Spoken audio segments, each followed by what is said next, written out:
Bonjour et bienvenue dans ce nouveau podcast, Bande de mythos. Je suis Mila, j'ai 11 ans et je suis passionnée de mythologie. Aujourd'hui on va parler d'un héros de la mythologie grecque qui a réalisé 12 travaux, c'est roulement de tambour.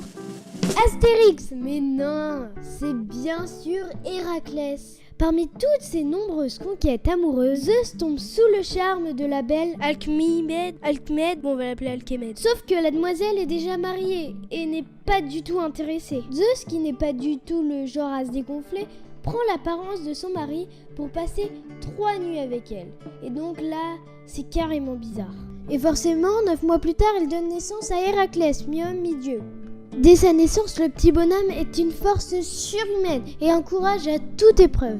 Un jour, alors que lui et son demi-frère Iphiclès étaient dans leur berceau, 2 serpents les attaquent. Ni une ni deux, Héraclès, qui n'est qu'un bébé, je vous rappelle, les chope par le cou et les tue. Très vite, Héraclès fut un enfant violent et plutôt difficile.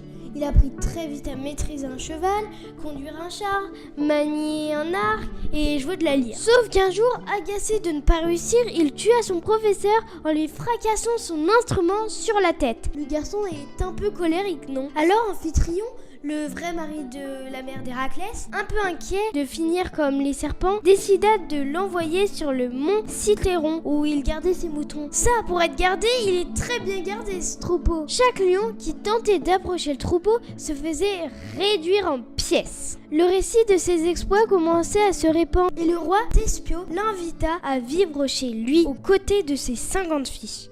Oui, 50 filles. Autant dire qu'Héraclès a vite trouvé ses marques. Si bien que 9 mois plus tard, 50 fils sont nés. Je ne vous dis pas comment ça devrait brailler là-dedans.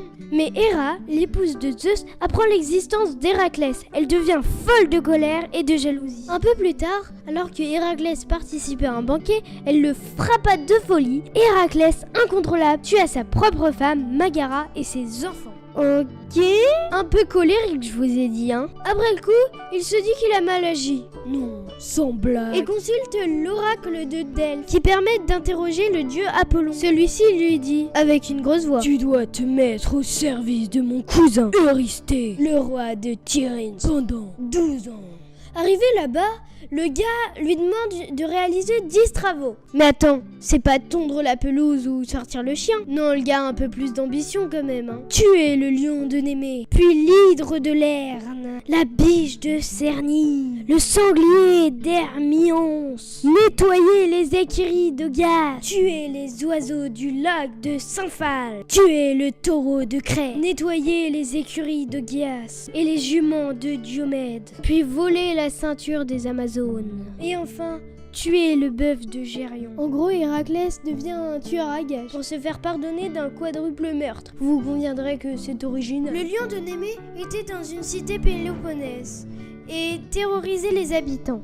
Héraclès le saisit par la gorge et l'étouffa d'une seule main. Puis ramena le gros matou sur ses épaules. Dans le marais de Lerne vivait la sœur du lion de Némée. C'était un chien à multiples têtes. Il tenta de lui couper la tête, sauf qu'aussitôt, elle repoussa. Un peu embêté, il appelle son neveu Lolaos pour qu'il brûle la tête au fur et à mesure. Bon, on passe rapidement. Il arrive à choper la biche de Sérénie. Héraclès tua le sanglier d'Eurymanthe. Il nettoya les écuries d'Augias en faisant passer un lac. Il tua les oiseaux du lac de Symphale grâce à Athéna qui veillait sur le héros. Puis tua le taureau de Crète, les juments de Diomède. Il réussit durement à prendre la ceinture des Amazones et tua le bœuf de Géron. Tout content de lui, il revient. Sauf que Eurysthée lui dit: Mon gars, ça compte pas. Tu n'es pas censé demander de l'aide. Donc, je suis pas satisfait. Tu devras faire 2 travaux de plus. Autant vous dire qu'Héraclès était dégoûté. Il lui demanda de capturer le Cerbère. Mais le Cerbère, c'est pas le genre petit toutou tranquille, hein. C'est le gardien des ténèbres. Héraclès releva le défi avec succès. Il ramène le chien à Eurysthée. Le gars est en panique quand il voit le molosse et il lui demande de le renvoyer en enfer. Pas du tout relou le gars. Et c'est ainsi qu'il termina ses 12 travaux.